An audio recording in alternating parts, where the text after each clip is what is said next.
네, 안유아 교수님 모셨습니다. 안녕하세요. 네, 안녕하세요. 네. 교수님 모시고 최근에 네. 특히나 이 미국과 중국의 네. 약간 패권 다툼 네. 이런 것들이 심화되고 있는 것 같아요. 네. 그래서 이 부분에 대해서 한번 알아보도록 하겠습니다. 네.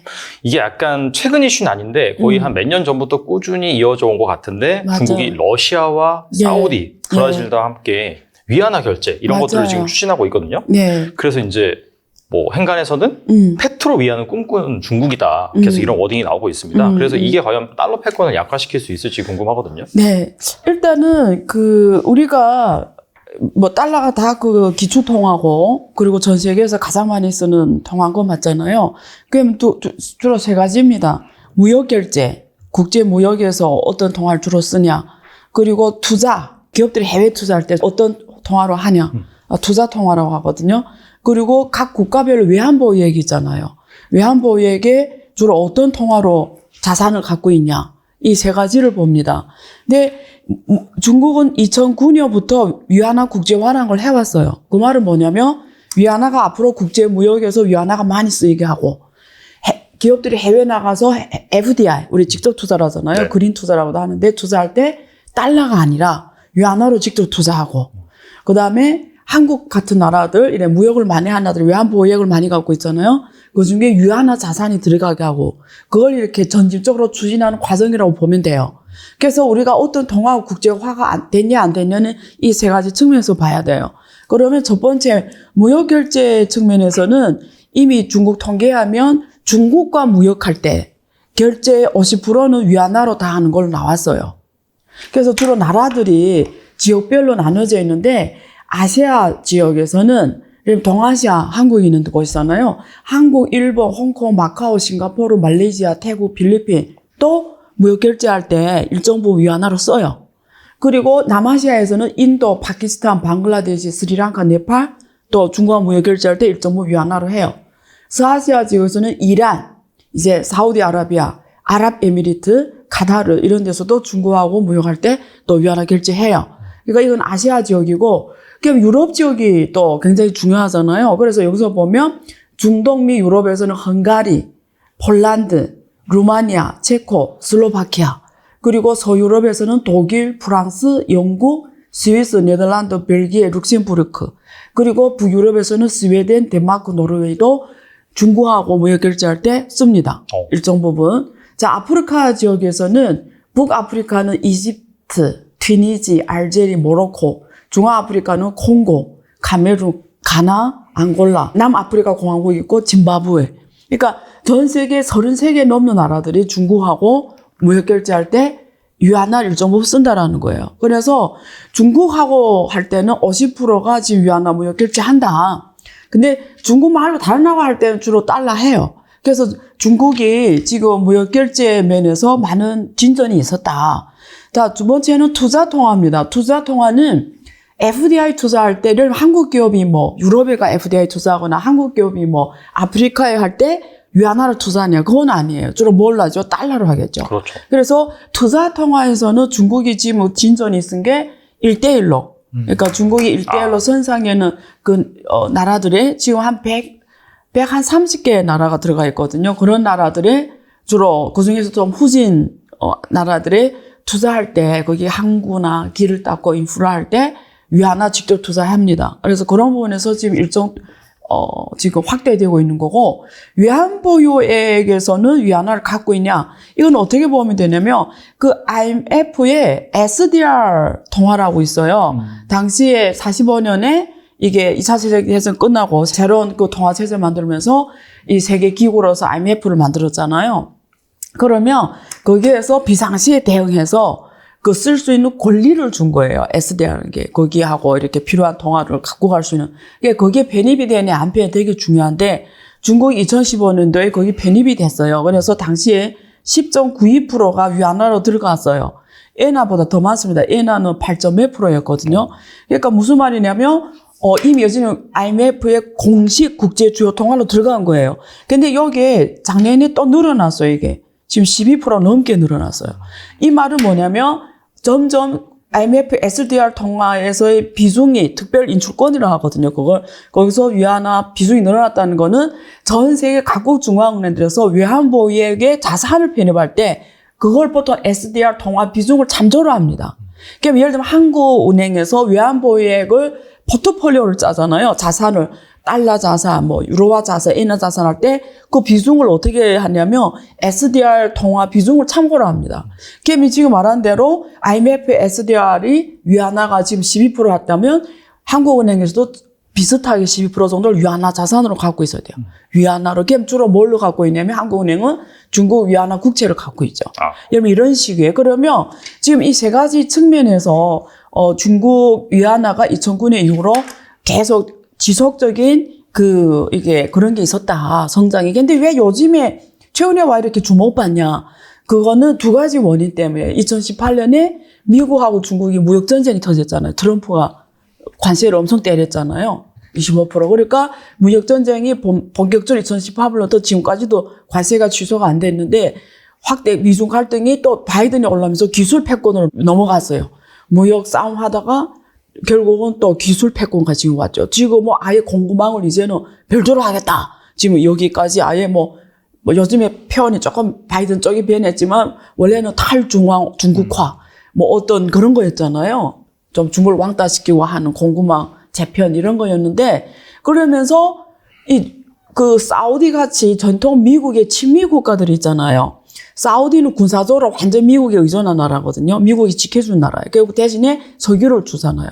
그러니까 우리가 완전하게 미국 친한다는 생각한 나라들이 중국하고 요즘에 이름이 글로벌 사우스라고 하잖아요. 미국하고 중국 사는데 그 중간에 입장을 취한 나라들. 그게 인도라든지 사우디라든지 그리고 저기 유럽의 일부분 국가들 그리고 지금 독일, 프랑스도 그렇거든요. 그러니까 이게 중간지대에 있는 나라 중에 특히 사우디 전통 친미라고 생각했던 나라들이 완전 중국하고 이제는 석유할 때도 위안화 뭐 결제하고 인도, 브라질 뭐 이런 브릭스 국가라고 하는데 그리고 뭐 이란은 원래 그랬고 미국이 제재당하면서 위안화로 했고 지금 러시아 또 위안화로 하고 그 다음에 러시아, 인도가 또 무역할 때도 위안화로 결제해요. 원래는 양국 통화로 하는데 루피가 필요 없잖아요. 러시아 측면에서 루피를 가져봤자 할 일이 없거든요. 그러니까 요구한 거죠. 야, 니네 우리 석유 쓰려면 위안화로 해. 이렇게 된 거예요. 그래서 지금 위안화 결제가 이런 글로벌 사우스 국가들 중심으로 또 중국 의존도가 되게 높거든요. 경제적으로. 그러니까 지금 확장되는 주제다 보니까 와 이게 달러 패권에 이게 도전하는 거 아니냐. 이게 달러가 큰일 난 거 아니냐. 이런 우려가 지금 나오게 된 거죠. 근데 결론은 뭐냐? 지금 이런 거예요. 달러가 이게 기축통화로서 트리핀 딜레마라고 있어요. 네. 옛날 예일대 교수가 트리핀 딜레마 그때 연준에 있을 때 이 달러가 기축 주요 통화 국가로 하면서 갖고 있는 모순을 말한 거거든요. 뭐냐면 전 세계가 경제가 돌아가려면 다 달러를 쓰게 하게 했잖아요. 그게 무슨 말이냐면 달러가 전 세계 모든 국가가 많이 갖고 있어야 되는 거예요. 그러면 달러가 많이 갖고 있으려면 미국은 다른 나라와 항상 무역 적자여야 되는 거예요. 달러가 수출이 돼야 되니까. 그게 미국이 늘 적자면 미국 신용은 달러 신용은 무너지는 거죠. 왜냐면 계속 돈을 못 버는 나라의 통화가 어떻게 그게 요즘엔 종이돈이라는 게 신용이 뭐예요? 옛날하고는 금하고 1달러 35 이렇게 맺힌 게 있었는데 그거 지금 없어졌잖아요. 그러면 달러가 기축통화라는 건 달러 자체의 신용이거든요. 달러 자체의 신용이라는 거는 미국 경제력이거든요. 근데 이게 계속 적자하면 그러니까 미국이 계속 적자 규모가서 지금 천문학도 부채였잖아요. 그러면 이 종이 달러가 신용이 점점 무너지는 거죠. 근데 이게 딜레마라는 거죠. 전 세계 경제가 돌아가려면 무역 적자를 계속 갖고 가야 되는데 이거는 또 다른 한편으로 달러의 신용을 없애는 건 행동이니까 이게 모순된다. 그래서 옛날에 브레튼 우즈가 무너졌고 그때 당시에 브레튼 우즈 체제가 없어질 거라고 이 트리핀이 전망했는데 맞는 거고. 근데 그 후에도 무너지고 변동 환율제로 갔어도 지금 우리가 뉴 트리핀 딜레마랑 똑같은 거예요. 변한 게 없어요. 그러니까 미국의 나라가 전 세계 경제가 잘 가게 하려면 달러를 송출해야 되는데 그게 결국은 미국 계속 적자에 지금 부채 이제 한도 협상 지금 타결이 됐습니다만 어쨌든 결국 미국 신용이 계속 떨어지니까 달러에 대한 신용이 무너지기 시작하죠. 그리고 또 이머징 국가들 이런 측에서 당하는 거예요. 미국이 결국 통화 정책을 자국 중심으로 갖고 가잖아요. 자기 돈 풀고 싶으면 풀고, 자기 걷어들이고 싶으면 걷어들여. 그럼 뭐예요? 돈 풀 때는 이머징 국가들이 달러가 많이 넘쳐나니까 살기 편해져요. 한국도 많이 들어오고 중국도 많이 가고 달러가 뭐 중동 국가도 많이 가 편해진단 말이야. 달러가 많으니까. 근데 갑자기 자국 내 인플레이션 문제다 이래서 금리를 지금처럼 작년부터 연속으로 올려버리면 해외에 달러가 쫙 들어가 버려요. 그럼 그 나라는 어떻게 돼요? 다 위기가 오죠. 그러니까 이런 데서 어제는 몇 번 당하다 보니까 다른 나라 똑똑해진 거예요. 이러다가는 우리 잘못이 아닌데 경제 위기 오잖아요. 금융 위기 오잖아요. 그러니까 이제 모든 나라가 인식이 어떻게 됐냐면 꼭 달러를 안 쓸래. 왜냐면 달러 쓰니까 우리 잘못이 아닌데 미국에서 통화정책, 국내정책, 자기네 국내 경제 상황에 맞춰서 통화정책 펼치다 보니까 우리는 그냥 당하고만 있을 수 없어. 그러니까 이제는 전 세계 국가들의 컨센서스가 달러 중요하겠어. 달러 주요한데 쓰겠어. 근데 될수록이면 이제는 달러 결제 비중을 줄이고 양국 통화로 하겠어. 이렇게 된 거예요.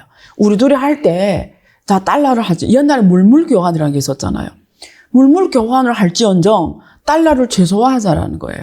그러니까 물물 교환이라는 개념이 지금 현대에 와서는 양국 통화로 주로 쓰자. 근데 양국 통화로 쓰면은 중국은 걔도 세계 G2 국가니까 위안화 받으면 걔도 덜 걱정이잖아요. 근데 만약에 아프리카에 엄청난 짐바브웨 뭐 이런 나라도 통화하고 양국 통화로 쓸 수 있습니까? 없죠. 예, 그러니까 지금 대안이 금을 많이 지금 오히려 중국도 그렇고 세계 각국이 금 보유량이 지금 급속하게 늘어나고 있거든요. 지금 막 대부분 중화원들 금 보유량 엄청 늘렸어요. 중국 특히 그렇고. 그 다음에 아프리카 국가들이 돈은 없어서 금 보유량은 못 늘리잖아요. 그러니까 뭐 해요? 비트코인 같은 거 도입을 해서 비트코인이 1대1로 매칭해서 자국 통화를 발행하는 거죠. 비트코인이 이게 폐기시켰죠. 왜냐면 달러는 자기 마음대로 안 되니까. 근데 비트코인 딱 정해진 거잖아요. 이게 신뢰가 있잖아요. 글로벌로 마음대로 쓰고. 그래서 지금 확실한 거는 달러에 대한 신용이 과거보다 훨씬 줄어들었다. 그렇게 지금 전체 결제에서 달러가 비중이 옛날에 60, 70%, 거의 70%인데 지금 계속 한 40%대로 왔어요. 그러니까 중국이 많이 늘어났냐? 중국은 아직도 여러 가지 세계 국가에서 우려하는 점이 있잖아요. 중국에 대한. 그러니까 지금 글로벌 결제 비중이 지금 3%대 아래거든요. 그러니까 확 늘어나지는 않았어요. 근데 조금씩 늘어나는데 그렇다고 확 늘어나지는 않았어요. 그러니까 아직도 전 세계가 달러 기축통화 다음에 대안은 없어요. 대신에 이제 앞에서 설명드린 대로 각 국가별로 지금 있는 상황에서 최선을 할 수밖에 없는 게 그게 금보야 늘린다든지 비트코인 활용한다든지 혹은 양국 통화로 결제한. 뭐 유럽하고 중국은 양국 통화 결제해도 되겠죠. 좀 괜찮은 나라들은. 아니면 뭐 다른 방법을 되겠죠. 이제 인도하고 러시아 할 때 위안화 제3국가의 통화를 쓰는 거예요. 그것도 되고. 뭐 러시아가 미국 제재 받았으니까 달러는 안 되니까. 예를 들면 이런 식으로. 그리고 또 미국이 쉽게 자꾸 자꾸 이렇게 제재를 이용해요. 스위프트 내쫓거나.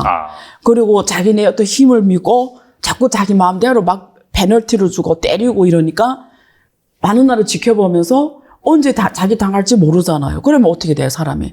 플랜 B를 기획하고 있는 거죠. 그렇죠. 그러니까 중국도 그런 차원에서 지금 많이 위안화 국제화를 더 추진할 수밖에 없고 또 다른 나라들은 또 그런 차원에서 위안화도 쓰고 유로화도 쓰고 엔화도 쓰고 아니면 뭐 비트코인 이런 이게 정상적인 흐름인 거죠. 그러면서 달러의 패권 지위는 점점 줄어들 수밖에 없겠죠. 시간 문제겠죠.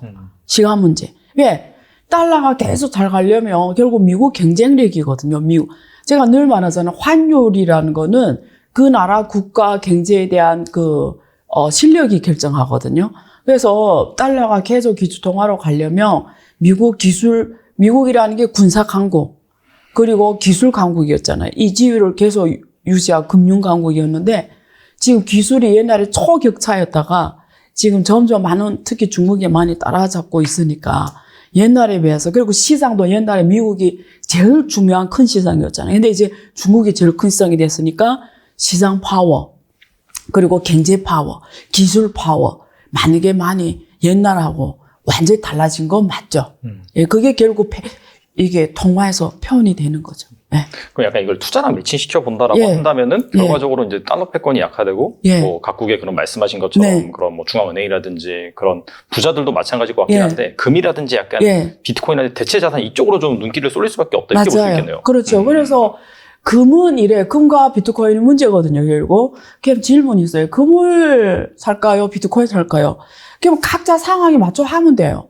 그래서 금 같은 경우에는 금 ETF도 있고, 근데 금을 실물로 사면 잃어버려요. 그 요즘에 뭐 은행이나 이런 데 가면 그 보관하는 데 있거든요. 근데 그게 항상 안전하다고 확보할 수 있나요?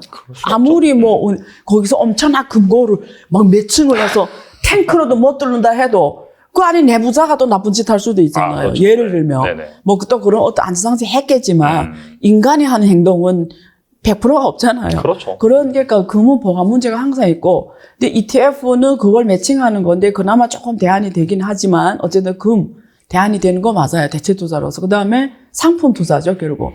비트코인은 장점이 뭐냐면 금을 들고 어디 나가기 불편하잖아요. 양손에 금을 이렇게 들고 다른 나라 예를 들면 내가 조폭이에요. 금이 많아. 양손 들고 공항 어떻게 나가요? 근데 비트코인은 아니잖아요. 제가 굳이 조폭 예를 들어 이상하게 들리겠지만 예를 들면 그럴 정도로 국제로 나가야 되는 이런 사람들 많아요. 돈 많은 사람들은. 꼭 뭐 나쁜 사람이 아니더라도. 그렇죠. 그럴 때 금을 들고 나가는 것보다 비트코인이 훨씬 편하죠. 그렇다고 달러는 다 추적이 되고. 예를 들면 그런 면에서 또 유일무이 존재의 가치가 있거든요. 그러면서 다 두루두루 기능이 있죠. 예. 그런 면에서 만약에 당신이 돈이 엄청 많다 이러면 포트폴리오를 다양성 있게 구성할 필요는 있죠. 예, 달러에 목맬 필요는 없죠. 예. 알겠습니다. 이게 네. 단기간에 뭐 그런 네. 유행 이런 게 아니라 트렌드로 가는 거니까 잘 네. 보시면 큰 흐름이라는 그렇죠. 거죠. 또 하나 이제 중요한 문제가 시진핑 주석의 1대1로의 정책의 핵심이 바로 네. 하나의 중국 예. 이런 말이 있더라고요. 예. 이런 차원에서 이제 무슨 수를 써서라도 네. 대만을 네. 편입을 시킬 것이다. 네. 그래서 뭐 미국 국방부에서는 2027년쯤에 약간 전쟁이 일어날 수도 있다. 네. 이런 것도 진지하게 검토 중이다. 네. 라는 얘기를 하고 있는데 네. 실제로 이게 뭐 전쟁의 가능성과 그다음에 이게 세계 경제에 미치는 영향 무엇인지 궁금하거든요. 나는 그러니까 내가 제가 답할 건데 먼저 네. 질문 제가 네네. 먼저 드릴게요. 왜냐면 일반인으로서 객관적으로 제3국의 입장에서 한번 미국하고 네. 중국을 봤을 때 누가 전쟁을 원할 것 같아요? 아니 그냥 편하게 우리 친구끼리 얘기하는 근데 거. 그래서 원하는 건 잘 모르겠어요. 사실 그러면 진짜. 어느 쪽이 유리할 것 같아요? 전쟁 났을 때. 하면은 아무래도 약간 미국 쪽이 좀 그래도 뭔가 다 플랜을 세워놨을 것 같다는 생각이 들고 있긴 해요. 봐요. 네. 제가 중국 입장에서 한번 논리로 풀어볼게요. 네네. 중국은 그런 건 있어요. 제가 두 측면에서 풀게요. 중국의 좋은 점, 대만을 수복했을 때, 수복의 좋은 점, 러시아 우크라이나 전쟁 보면서 중국하고 미국이 다 뭔가를 배웠을 거예요. 뭔가 느꼈을 거예요. 네네. 근데 중국 입장에서 러시아 우크라이나 전쟁에 주는 시사점은 있어요. 뭐냐면 첫째, 2014년에 러시아가 사실은 한번 했잖아. 크림반도 편입. 네네. 편입 그때 한번 했잖아요. 해가지고. 근데 그때 계속 밀고 나갔으면 우크라이나가 사실 다시 또 러시아에 속했을 거예요.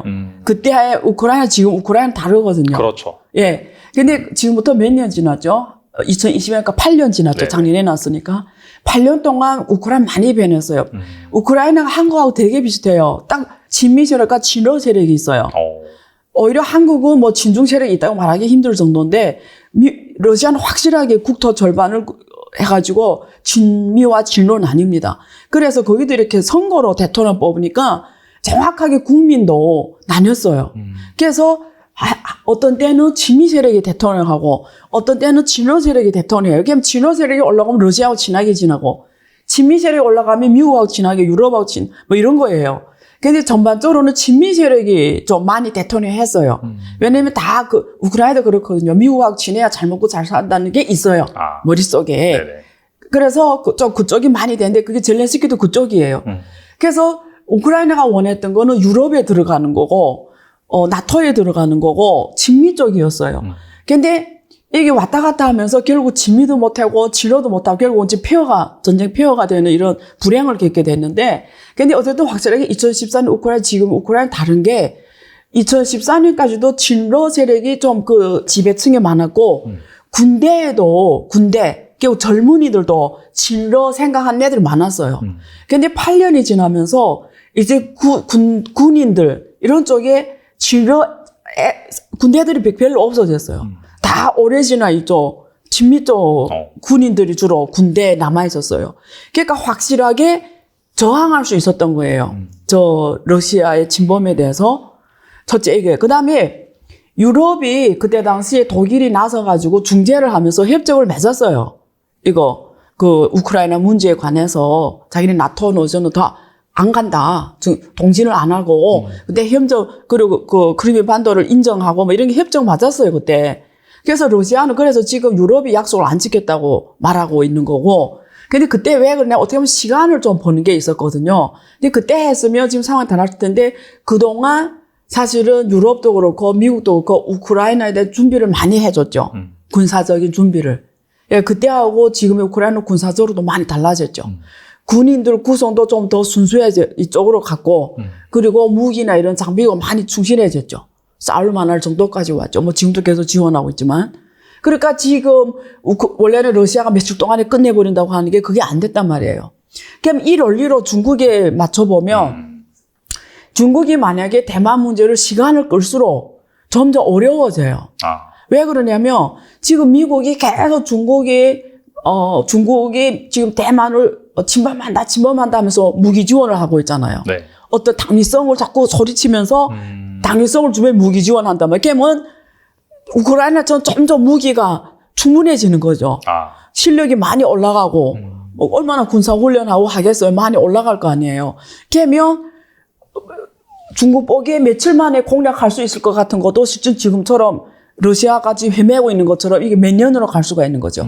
그러면 이렇게 군사 실력 봤을 때는 만약에 중국이 정말 그런 생각 갖고 있으면 지금 하는 게 맞긴 해요. 오히려 빨리 하는 게 없다. 27년 기다릴 필요도 없어요. 지금 맞아요. 2027년 늦죠. 왜냐면 그 앞으로 27, 아직 4년 남았는데 그 사이에 미국의 모든 선진 무기가 다 가버리면 그때 늦죠. 이긴다 보장도 없고 준비 충분히 해놨고.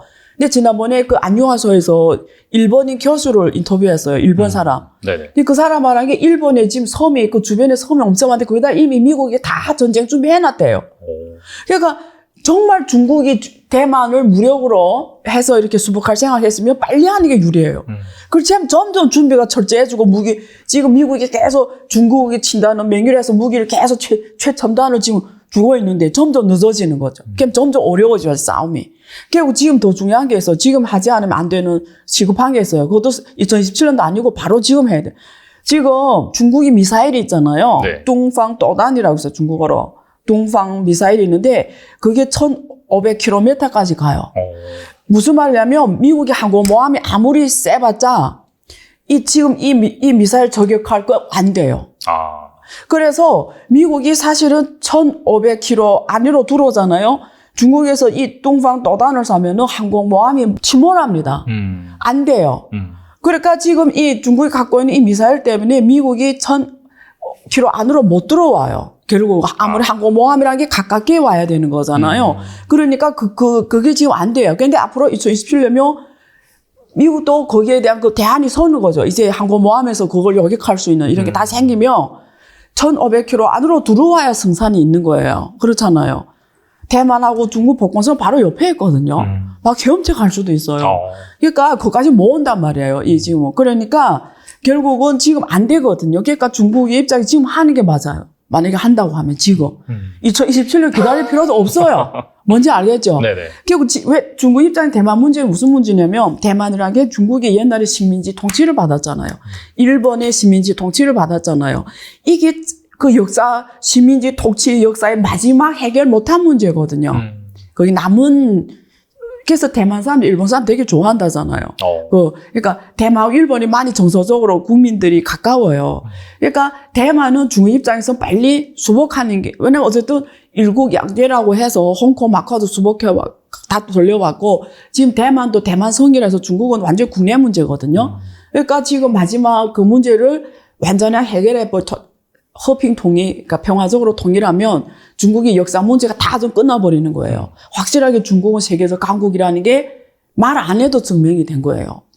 영토의 완전함이잖아요. 근데 지금 대만 문제가 남아서 지금 이게 역대 중국 주석들의 어떤 통일에 대한 염원이죠. 이건 맞아요. 그래서 근데 여기까지 풀면은 만약에 굳이 중국이 만약에 그런 무력 방법을 한다면 지금 하는 게 맞지 2017년은 아니다. 그 얘기 드리는 거예요. 근데 그러면 전쟁을 중국은 진짜 원할까를 봐야 돼요. 일단 대만을 볼게요. 그거 알아요? 이번에 대만에 그 군대 갔던 친구들이 그게 몇 년 의무해야 된다는 게 있는데 그걸 맞추지 않으면 벌금을 내거든요. 근데 벌금 내면서 다 군대에서 나오겠다고 지금 다 어서 군대 안 하겠다고 다 나온대요. 왜냐면 자기 이 목숨이 이 전쟁 때문에 죽는 게 싫대요. 그래서 대만의 젊은이 지금 전쟁할 생각이 아무도 없대요. 그러면 지금 우크라이나 그나마 버티는 게 우크라이나 순수 청년들이 지금 목숨을 내보면 나라를 지키는데 정작 대만 청년들은 그런 생각 없다라는 거예요. 그게 뭐 미국군 청년들이 가서 지키겠어요, 대만을? 뭐 거기에 있는 사람들이 지켜줘야 되는데 그 대만 청년들은 지금 갔던 군대도 지금 다 안 하겠다고 지금 나온대요. 그러니까 누가 싸우냐 이거지. 누가 싸우냐. 그러면 중국 청년들은 또 원하냐. 중국 본토 청년들은. 중국 본토 청년들은 그나마 이렇게 막 정신교육을 많이 받았잖아. 사회주의 교육. 이래서 애국심이 엄청 세요. 그래서 뭐 인터뷰하면 다 전쟁한다고 나가겠다고 뭐 이런 정신이 무장된 젊은 애들. 근데 그 집 부모들. 애들 하나밖에 없잖아요. 중국은 부모들이. 그게 원하겠어요, 전쟁을? 안 하겠죠. 그러니까 이런 면에서 보면은 사실 실제 전쟁이 두 상대자가 돼야 되는 국민들이 원할 이유가 없다라는 얘기를 하는 거예요. 첫째. 두 번째, 중국에서는 전쟁으로 이렇게 어떤 통일을 해도 그거는 통일이 아니라고 생각해요. 왜냐면 결국 중국은 무력으로 하는 거는, 무력으로 얻은 거는 얻은 게 아니란 말이 있어요. 고수는 싸우지 않고도 자기 원하는 걸 얻는 게 고수라는 철학적 마인드가 있어요. 진짜 고수는 싸움을 안 하고 얻는다는 게 고수라는 게 이게 피 속에 철학적으로 돼 있거든요. 그래서 중국이 고민하는 거는 어떻게 평화적 통일을 할 것인가. 이런 고민을 엄청 많이 해요. 근데 지금 글로벌 국제 정세가 엄청나게 변하니까 그게 자기 생각대로 되냐는 다른 문제인데 중국이 만약에 전쟁한다고 하면은 이게 어마어마한 이게 요즘에는 아무리 강한 국가가 전쟁해도 짧은 기간이 안 끝납니다. 베트남 전쟁 보세요. 미국이 얼마나 강해요. 거기서 막 우리말로 죽 쓰다가 결국 후퇴했잖아요. 그렇죠. 철수했잖아요. 철수했죠. 이게 군사가 강해서 이긴다 보장이 없어요. 그러니까 중국은 지금 30년 동안 고속발전 해왔는데 지금 제일 중요한 시기거든요. 만약 이 전쟁에 러시아처럼 이렇게 되면은 계속 몇 년 돼도 안 끝나면 중국은 그냥 완전 정말 중진국 함정 빠져서 우선 끝나거든요. 중화민족이 뭐 굵기 이런 게 없어져요. 근데 그걸 누가 제일 원할까요? 오히려 미국이 원할 수 있죠. 그런 면에서 미국이 계속 러시아 때도 그랬어요. 그거 기억나세요? 러시아 우크라이나 전쟁 하기 전에도 미국이 계속 그랬어요. 러시아 우크라이나 침범한다 맨날 그랬어요 그때. 맞아요. 맨날 그냥 니 알면은 전쟁 나기 전에 가서 못하게 해야지. 그렇지 않아요? 왜 침범한다면서? 그러니까 지금 이래요. 중국도 핵이 있고 미국도 핵이 있고 러시아도 핵이 있어요. 왜 지금 젤렌스키가 그렇게 장거리 그걸 요구하고 많은 군사 무기를 요구하는 것도 그동안 못 했었어요. 그러니까 러시아 땅에까지 쏠 수 있는 걸 안 지원했잖아요. 미국은 핵 가진 국가하고 전쟁하면 오는 치명적인 그 문제를 알거든요. 지금 보세요. 항상 이 러시아 우크라이나 전쟁에서 미국이 확실하게 안 하잖아요. 이유는 러시아 핵을 두려워하는 거거든요. 왜냐면 두 핵이 있는 국가가 전쟁하는 건 두 나라 다 멸망이거든요. 그렇죠. 그 중국이 핵이 있어요. 과연 대만이 전쟁 났을 때 과연 미국이 핵이 있는 중국을 상대로 진짜 전쟁할 수 있어요? 그럼 결국 대만이 주체로 나가줬는데 대만 국민이 절반으로 쪼개졌어요.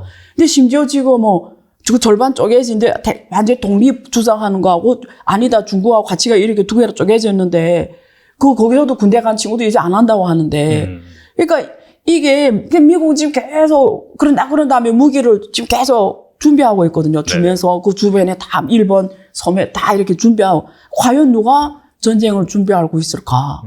그리고 중국이 만약에 정말 그 사람 미국이 롤리를 가면 미국 롤리를 풀면 오히려 지금 전쟁하는 게 맞지. 2017년이 아니지. 지금 해야죠. 지금 안 하면 승산이 없어요. 예. 왜냐면 그동안 다 준비를 다 시켜놨는데 어떻게 이겨요? 그 러시아 우크라이나 전쟁 봐도 이제는 절대적 그런 게 없어요. 뭐 그 해봤자 몇 년 갈지 아무도 몰라요. 그럼 경제를 다 러시아 보세요. 이게 봤자 러시아 경제는 어때요? 지금? 완전 지금 파탄. 예, 네. 그러니까 국민들이 또 어떻게 되겠어요? 그러니까 이거는 그렇게 좀 한번 객관적으로 좀 볼 필요는 있는 것 같다. 이렇게 누가 어떤 언론이라든가 어디서 흘러나온 말도 꼭 그런 이런 건 아니에요. 우리가 좀 뭐 아무도 근데 몰라요. 근데 이렇게 우리가 한번 논리를 분석해 보자 이거예요. 양쪽의 논리대로 한번 풀어보자. 어느 게 더 메이크 센스한지. 그럴 필요는 있지 않냐. 근데 그럼에도 불구하고 한국은 여기서 대만 쪽에 전쟁이 난다. 한국은 위험합니다. 저는 그게 제일 우려스러워요.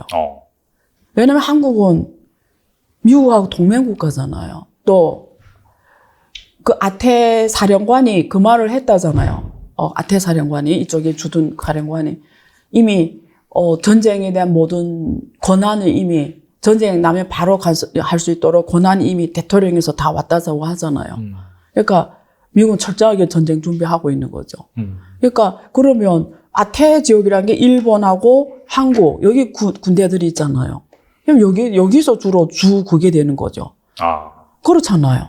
미국은 절대 자기 본토를 전쟁 안에 끌어 안 갑니다. 역대 역사를 보세요. 미국이란 나라가 역대 자기 본토에서 전쟁했어요? 그때 남북 정제할 때 빼고는 없잖아요. 다 무슨 전쟁 치러, 대림 전쟁 치렀지. 그러면 일본하고 한국은, 근데 일본은 아직도 그 평화 헌법에 대해서 군대를 파괴 못하니까 미사일로 뭐 지원하겠죠. 근데 한국은 여기서 충분히 군대가 갈 수가 있죠. 그럼 어떻게 돼요? 그러니까 저는 그런 게 걱정인 거죠. 그러니까 절대 전쟁은 반대입니다. 전쟁 나서는 안 돼요. 전쟁은 반인류적이에요. 반인류적이에요. 그게 우리가 역사를 보세요. 도대체 무엇을 위해 전쟁을 했냐고. 그렇잖아요. 예. 알겠습니다. 아무튼 뭐 일어난다라기보다도 뭐 논리적으로 봐서 이게 현실 가능하냐 그런 부분을 생각해 봐야 되고 미국 입장에서는 오히려 이 전쟁으로 인해서 얻을 게 있다. 뭐 이렇게 볼 수가 있겠네요. 그리고 약간 방금 드린 질문의 연장성일 수가 있는데 최근 워렌 버핏이 원래는 이제 TSMC를 샀다가 맞아요. 매도를 했어요. 그러면서 나중에 인터뷰에서 밝히기를 지정학적인 리스크 이 부분이 좀 불확실해서 그렇게 결정을 했다라고 하면서 대신 일본 상사 주식을 매수를 하고 있는데 이게 약간 좀 전쟁 준비를 하는 것이다. 이런 해석이 있어요. 어떻게 생각하시는지 궁금하거든요. 일단 제가 이 6개 종합상사 기업들을 봤더니 주로 해외에서 광산을 많이 갖고 있더라고요. 이 요즘에 우리가 2차 전지 그다음에 뭐 신재생 자동차, 결국 미래 이런 반도체 이런 핵심 광산들이 가격이 엄청 올라갔잖아요. 이런 거 이 종합상사란 거는 이게 한국도 좀 이런 체제를 많이 따라왔는데 모든 걸 다 하는 데잖아요.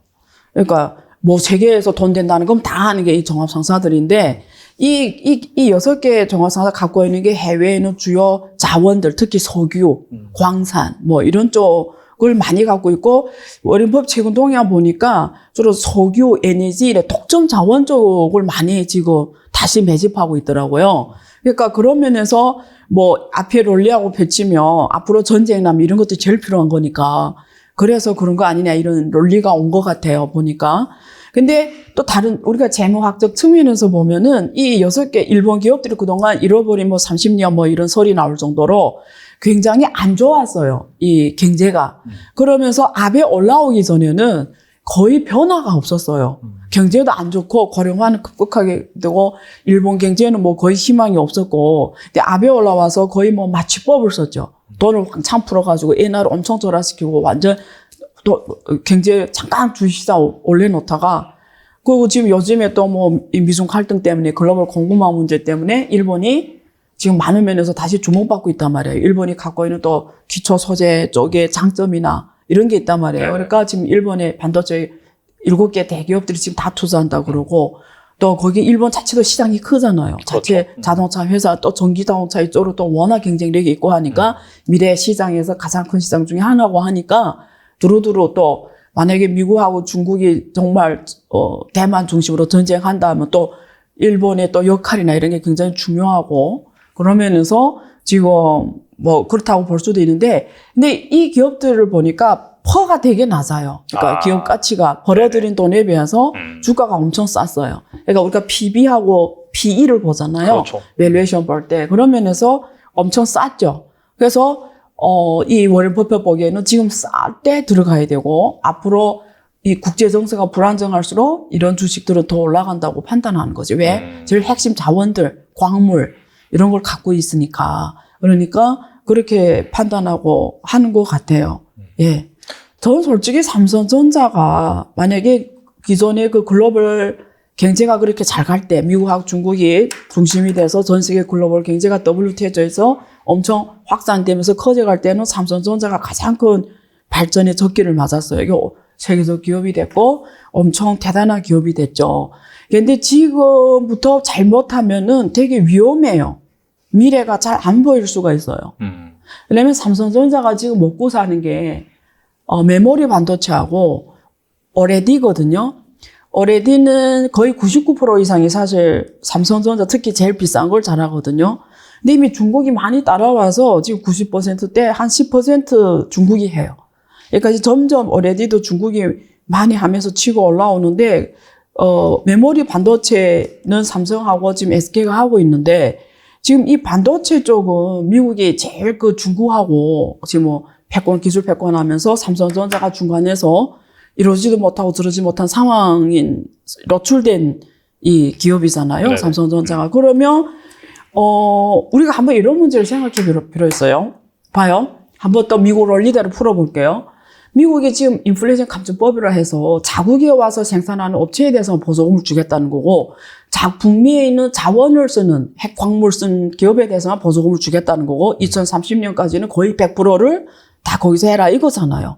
자, 그럼 일본도 그래요. 일본도 지금 똑같습니다. 일본에 와서 이 미래 2차 전지라든가 배터리라든가 반도체라든가 이런 쪽 하는 기업에 대해 어마어마한 보조금을 줘요. 일본에다 전체 반도체 생태계를 다 만들어 가겠대요. 일본도. 자, 유럽도 핵심 원자재법이라고 해서 CRMA라고 해서 유럽판 인플레이션 감축법 내놨잖아요. 그러면 유럽에 와서 하는 기업들에 대해서 다 지금 보조금을 주겠다라는 거잖아요. 똑같이. 자, 한국도 지금 용산에 어마어마한 지금 그 반도체 뭐 기지를 만든다고 어마어마하게 지금 돈을 때리고 있잖아요. 네네. 자, 한번 우리 이런 생각을 해볼 필요가 있어요. 옛날에는 하나의 세계가 글로벌 공급망으로 돌아가서 각자 잘하는 것만 하면 됐어요. 그리고 이 세계 시장에서 서로 각자 잘하는 거 팔아서 서로 유인했어요.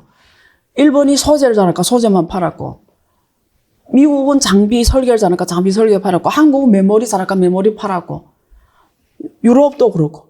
그러니까 뭐냐면 각자 잘하는 걸 팔면서 서로, 또 중국이 고속 성장했어요.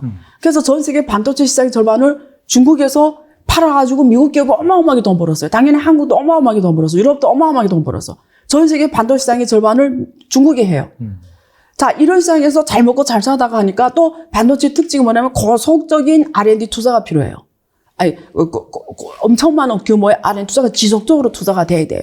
그리고 기술 난이도가 점점 높아져요. 지금 3나노미, 2나노미 갈수록 거의 뭐 미션 임포서블 정도의 기술 격파를 해야 되는데 돈이 어마어마하게 들어가요. 대신 그럼 시장이 더 넓어야 되고 더 커야 되는 거예요. 근데 지금 보세요. 기술은 어려워서 R&D는 점점 들어가야 되는데 그래야 경쟁력을 갖고 가는데 이제는 너도 나도 한대. 너도 나도 한대. 여기도 생산하고 저기도 생산하고 여기도 생산하고 한국에도 생산하고. 자, 근데 또 중국하고 갈라선대. 중국 팔지 마. 중국 못해. 그럼 전 세계 절반 시장이 없어졌어. 그냥 한번 생각해봐요. 나머지 시장에서 중국 뺀 나머지 시장에서 옛날에 혼자 생산하던 거를 막 여기서 다 생산할까 생산량이 많아질 거 아니에요. 그렇죠. 너도 나도 하니까. 근데 시장은 절반이 없어졌어. 심각한 공급과 수요의 불균형이 오겠죠. 여기서 쟤네끼리 막 싸우고 난리 나겠죠. 막 그럴 수밖에 없잖아요. 다 하니까. 두 번째, 아까 말한 것처럼 기술난도 점점 높아지니까 결국은 뭐예요? 점점 R&D 투자를 해야 되게 돈이 많이 벌어야 매출액을 많이 일으켜야 그게 지속적으로 투자가 되는데 중국에서 어마어마하게 버는데 그게 없어졌어. 그럼 이 기업들이 지속적인 R&D 투자할 수 있어요? 결국 여기는 쟤네끼리 경쟁이 더 마진은 줄어들 거고 시장 절반이 없어졌고 그럼 어떻게 지속적인 R&D 투자 논리가 모순되지 않아요? 그러면 삼성전자는 우리가 중국을 안 한다고 했을 때 예를 들면 우리가 극단적 상황 미국 못하게 하잖아요. 지금 이번에 마이크론이 제재 받아가지고 지금 33조 달러 시장이 나왔단 말이에요. 마이크론 하던 11% 시장이. 한국 보고 하지 마 이랬잖아요. 그 미국 하원의원이. 막 어떤 압력을 주잖아요.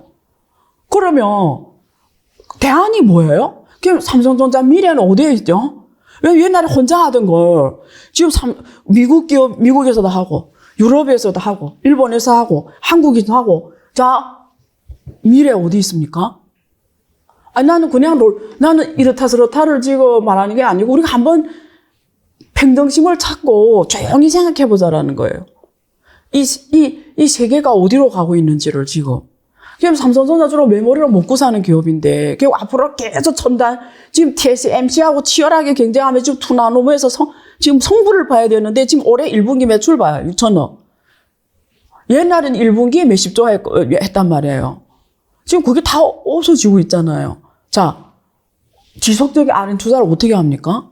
시장은 점점 많은 애들 따라오고 있고, 중국도 막 치고 올라오고 있고, 또 중국 못하게 하고. 대안이 뭐죠? 나는 근데 이런 생각해요. 우리 인류 역사를 한번 봐요. 강도의 원리는 안 통하거든요. 만약에 강도의 원리가 힘센 자가 세계를 지배하고 했으면 우리 인류 역사 여기까지 못 왔어요. 옛날에 천주교가 막 살판칠 때, 막 그 지성인들을 막 죽이면서 학살할 때 그런 세상이 다 지금 극복이 돼서 민주화가 이루어져서 시장이 이렇게 여기까지 왔잖아요. 작게 보면 비극인데 멀리 보면 낙관적이라고 하잖아요. 그만큼 항상 정리가 이겼거든요. 그러니까 이 세상은 강도의 원리가 안 통해요. 작게는 통하는 것 같아 보여요. 근데 멀리 보면 항상 정리가 제대로 오거든요. 그러니까 결국 우리 인간이란 거는 제일 중요한 거는 우리 인간이 인간을 사랑하고 인본주의가 핵심이 돼서 서로 협력하고 서로 유인하고 서로 개방하고 서로 이래야 되는데 하지마 이건 아니야 우리끼리 해 못해 이런 논리는 아니라는 거죠. 그러면 인류 역사 희망이 없었던 건 없죠. 근데 길게 보면 그게 아니었잖아요. 그러니까 우리는 그런 면을 봤을 때 지금 역사적으로 삼성전자는 가장 중요한 시기에 왔는데 이런 기업 제가 요즘에 책을 써요. 책을 쓰는데 제가 이걸 지금 경제학적으로 어떤 새로운 이론으로 풀어보려고 하거든요. 그러니까 지금까지 우리가 경제학에 저도 경제학 출신이지만 경제학의 논리는 뭘 가정했냐면 가정이 너무 많아요. 완전 경쟁을 가정했어요. 그래서 우리가 지금 기업 가치를 평가할 때 쓰는 아까 뭐 퍼라든지 PB라든지 이런 게 다 그 가정하에서 효율적으로 작동하는 거예요. 이 기업의 가치를 볼 때 고평가되는지 저평가되는지 뭘로 봐요?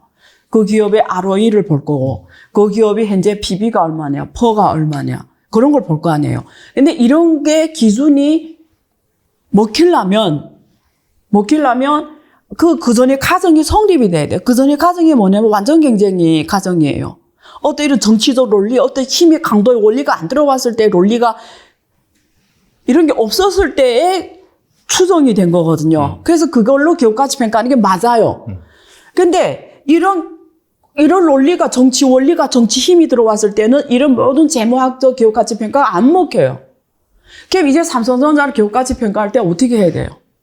이제 여기에 분명히 그 정치 경제학적 힘의 논리가 들어와 버렸어요. 이 기업을 우리가 전통적 기업 가치 평가를 할 수 있는 기업이냐?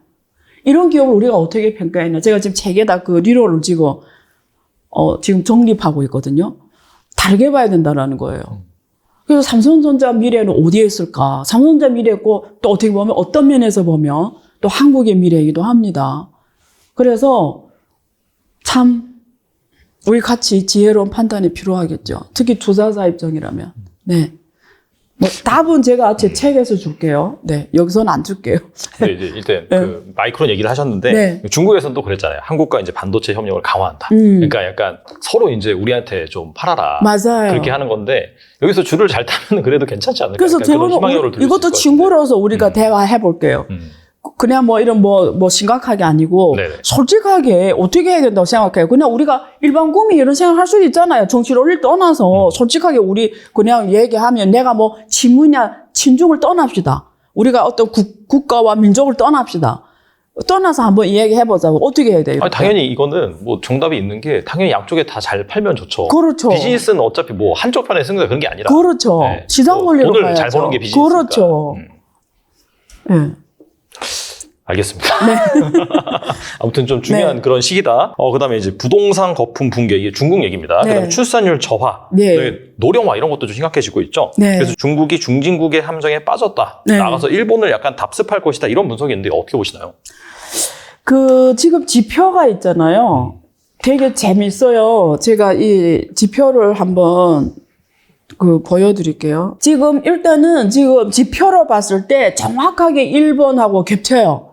일본이 잃어버린 아까 20년, 30년이 시작한 게 딱 정확히 1990년입니다. 1990년에 몇 개의 지표를 볼게요. 일본의 1990년 지표. 노령화 수준이 당시에 12%. 고령화 수준이 12%. 중국이 2022년, 작년이거든요. 정확하게 12%입니다. 고령화 수준이. 정확히 일치됐어요. 지금 1인당 GDP도 정확하게 일치합니다. 지금 가계부채율도 당시에 일본이 60%였어요. 우리 이런 가계. 근데 중국이 지금 작년, 거전의 기준 한 63% 비슷합니다. 63. 가계부채율도 비슷했다는 거고. 그 다음에 M2, 우리가 M2라는 게 유통량을 말하잖아요. GDP 대비 M2가 일본이 90년대 187%, GDP 대비 187%가 시장에 유통이 되었는데 중국보다 훨씬 높습니다, 지금. 돈이 더 많이 풀렸다는 거예요. 216%.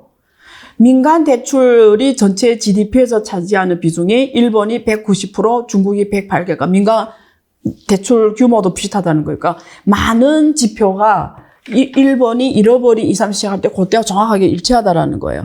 그러면 질문하신 대로 중국이 이제는 일본이 잃어버린 2, 3시는 것처럼 중국도 이제는 잃어버린 뭐가 있지 않냐 이런 질문이잖아요. 근데 이것도 답이 그래요. 중국은 제가 이 달란트 여러 번 말했잖아요. 부동산 경제라고. 그리고 시멘트 GDP라고 여러 번 말했죠. 근데 지금 부동산 경제가 지금 안 먹히는 거거든요. 왜냐면 중국이 지금 이미 지어놓은 아파트나 이런 부동산을 지금 더 짓지 않고 완전히 소화하는데 앞으로 10년에서 16년이 걸립니다. 지금 더 짓지 않고 지금 이미 있는 걸 소화하는 게 10년, 16년 앞으로 안 짓고. 그럼 건설 쪽이 되게 안 좋겠네요. 예, 그러니까 무슨 말이냐면 이 말을 제가 쉽게 표현하면 이미 중국은 미래 10년, 10년 먹고 살 걸 다 미리 써버렸다라는 거예요. 그러니까 이게 지금 그 대가를 치를 수밖에 없는 거예요. 그러니까 지금 중앙정부에서 사실은 다른 나라 다 돈을 금리를 올릴 때 중국은 계속 지준 인하, 금리 인하 통해서 오히려 완화 쪽으로 왔는데 안 먹히거든요. 왜냐면 돈이 풀리면 부동산 샀을 때 우리가 현금 사는 사람이 대부분이 아니고 주로 뭐죠? 대출해서 사니까 돈이 풀리면 대출 상환하는 데만 들어가는 거예요. 그게 생산력이 안 가는 거죠. 그래서 부동산이 계속 비상환에 돈이 들어가니까. 근데 부동산이 또 새로 지으면서 GDP를 올리는 것도 아니니까 돈을 풀어봤자 지금 시장에서 그 돈이 지금 돌지 않는 거고. 그 다음에 중국 사람들이 주로 그동안 소득이 어디서 월급은 안 넣었거든요. 월급은. 그냥 주로 부동산 투자해서 거기서 오는 캐피탈 게인, 자본 차익을 벌어서 만일에 부가 올라갔는데 그게 지금 막혀버렸잖아요. 그냥 월급이 그냥 확 올라가줘야 되는데 월급은 지금 짧은 시간에 못 올라가죠. 고부가 같이 산업이 하루아침에 만들어지는 게 아니잖아요. 그냥 월급은 급격하게 못 올라가니까 소득은 지금 한계가 있고 상등이. 그냥 돈을 써야 되는데 옛날에 자본 소득이 그건 지금 없어지니까 못 쓰고. 그냥 정부에서 돈 풀면 돈이 써지냐. 막 호주머니 갖다 넣어주면 써지냐. 옛날에 중국 사람들 썼죠. 옛날에 돈이 이렇게 쌍 생기면 중국 이렇게 주지도 않지만 옛날에 줬으면 썼겠죠. 근데 돈을 이렇게 정부에서 줘도 어떤 성취는 줬거든요. 줘도 안 써요. 지금 그냥 현금을 갖고 있으려고 해요. 왜냐면 또 무슨 일이 일어날지 모르니까. 또 그런 소비 심리도 많이 죽었고. 그리고 중국 빈부격차가 너무 커져서 그러니까 소비가 내수 시장으로 가려면 전체 중산층이 커져야 내수로 가는데 중국은 완전히 잘 사는 상위 10%, 못 사는 하위 50%가 완전 빈부격차 너무 커져서 돈을 풀어도 위에서만 돌고 이 아래로 안 가는 겁니다. 그 다음에 또 돈 쓰게 하려면 복지가 잘 돼 있어야 되거든요. 아프거나 국민연금이 잘 돼 있다거나 의료보험이 잘 돼 있거나 병원이 많거나 학교가 이런 게 다 국가에서 무료로 해주거나 또 그동안 돈을 번 것도 사회복지에다 써야 되는데 중국은 또 그런 데도 안 썼어요.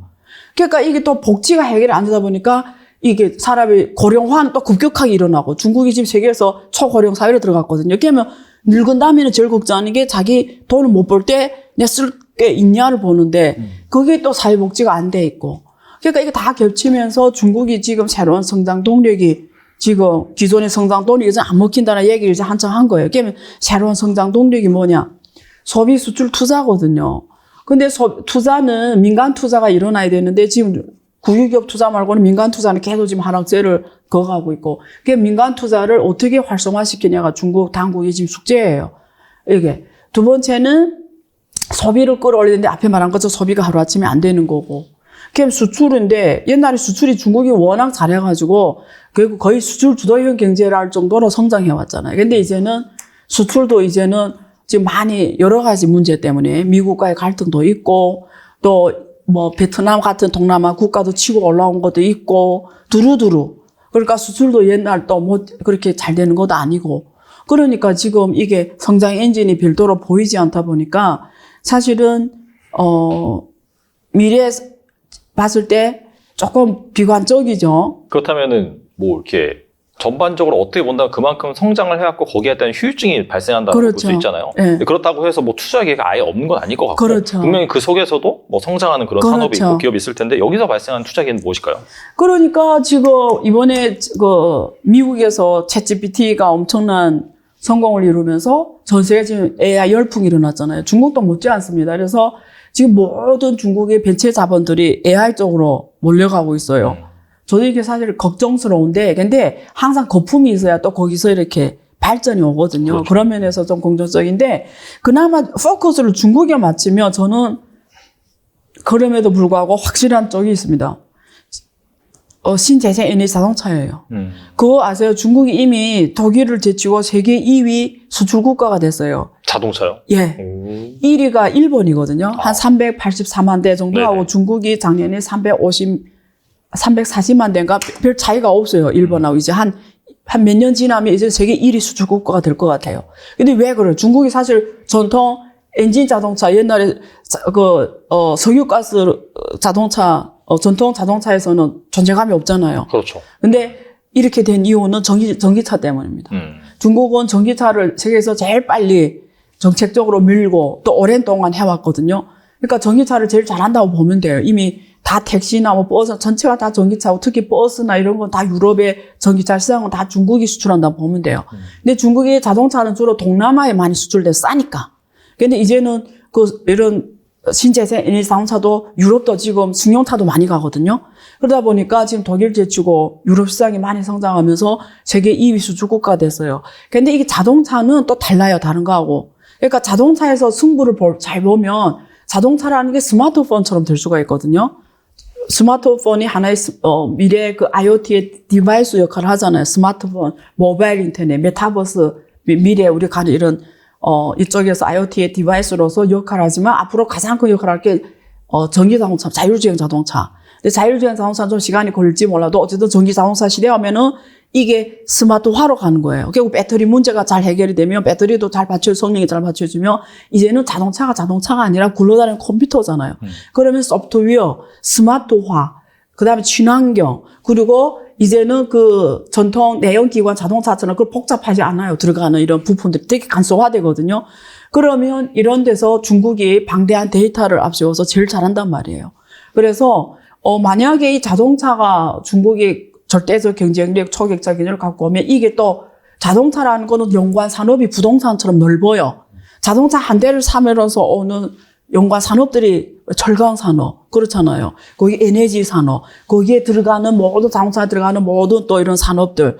그리고 자동차라는 게 또 가장 큰 우리 가계의 소비거든요. 그게 부동산이 중국 소비를 크게 끌어올렸듯이 또 자동차에 돈을 많이 쓰면은 또 중국 소비가 살아나거든요. 그럼 중국이 내수 소비 경제로 갈 수도 있거든요. 그렇잖아요. 그러니까 내수 소비를 보려면 두 가지를 보라. 부동산 아니면 자동차인데 이게 지금 세계적으로 지금 성공하게 되면 그나마 좀 빛이 보이는 거죠. 그런 면에서 저는 또 기회가 있다고 봅니다. 예, 신재생 개념과 그린 개념, ESG 개념 연관된 자동차. 예, 그러면서 또 앞으로 아파트도 이제 또 ESG 신재생에너지 지속 가능한 성장 이런 차원에서 아파트도 또 그런 어떤 새로운 개념으로 또 하게 되면 또 새로운 수요를 창출하면서 또 다시 갈 수도 있죠. 그래서 그러면 근데 중국은 부동산도 아직은 그나마 조금 우리가 좀 기대해 볼 수 있는 게 아직 도시화가 덜 돼 있어요. 중국은 도시화가 좀 공간이 있고요. 그리고 이제 이런 여기 수출이 많이 아직 갈 수 있는 게 아직도 1대1로 국가들은 세계화가 덜 돼 있거든요. 이게 1대1로 국가들은 그런 면에서 중국 수출이 또 계속 늘어날 수도 있고. 그래서 아직 공간이 중국 빈부격차가 큽니다. 그러니까 아직도 옛날에 리커치안 총리 말했듯이 월 소득이 전위안 우리 돈으로 17만 안 되는 이런 나라들이 많거든. 이런 국민들이 많고 6억 명이라고 하잖아요. 또 거기에 대한 소비 향상, 공동부유 뭐 이런. 그래서 그런 면에서 아직 공간은 조금 기대할 볼 만한 공간은 없는 건 아니죠. 예. 아무튼 간에 이제 그 중진국의 함정을 벗어나기 위해서 중국이 이 자동차 이쪽에 이제 투자를 많이 하는 것이고 사실 전세적인 트렌드 자체가 이 전기차로 바뀌는 패러다임이니까 이쪽에서 그냥 폭넓게 투자 계획이 있다라고 생각하면 되겠네요. 네. 알겠습니다. 그리고 이번에 또 투시경 세미나를 하시는데 어떤 내용을 다루는지 또 어떤 분이 들으시면 좋을지 말씀해 주시면 좋을 것 같습니다. 제가 앞에서 삼성전자 얘기했잖아요. 삼성전자 미래는 어디에 있을까? 이렇게 보시면 돼요. 우리는 지금 역사에서 아무도 경험하지 못했던 역사 교재에서 볼 수 없었던 하나는 세계 기술, 군사, 금융 초강대국 미국과 그리고 인구 역사적으로 이렇게 인구가 14억이 되는 나라가 세계 지투로 된 역사는 없었습니다. 그러니까 지금까지 미국이 싸우던 패권 국가들하고 지금 중국은 이게 레벨이 달라요. 예. 그러니까 우리 초인구 대국인 거기다 기술까지 올라온 창의력도 가장 또 지금 올라오는 중국과 그리고 미국의 대국의 싸움을 보고 있어요. 여기에서 우리가 얻을 수 있는 거는 많은 걸 배울 수가 있어요. 여기에서. 그리고 많은 인사이트를 얻을 수 있고 또 이 두 나라의 이런 싸움 때문에 기존에 잘 나가던 기업들이 계속 잘 나간다는 보장이 없어요. 그리고 제가 아까 삼성전자 얘기할 때처럼 우리가 배웠던 경제학적 원리, 여러분들이 투자에 쓰는 많은 그 방법들은 주로 미국 중심의 이런 그 학자들이 쓴 경제학입니다. 그때는 자유시장 경제였고 이런 완전 경제를 가정으로 한 거기서 출현된 이론의 바탕으로 한 투자 기법이에요. 저도 그런 박사 출신이지만 근데 그런 게 지금 다 무너지고 있어요. 상식이 아닌 지금 시대가 왔고요. 그리고 아무도 경험하지 못한 이런 불확실 시대가 앞으로 더 크게 펼쳐집니다. 그래서 기존의 시각으로 계속 문제를 보고 기업 분석을 하고 기업 가치를 평가하고 어떤 자기 투자의 논리를 내면 굉장히 위험해져요.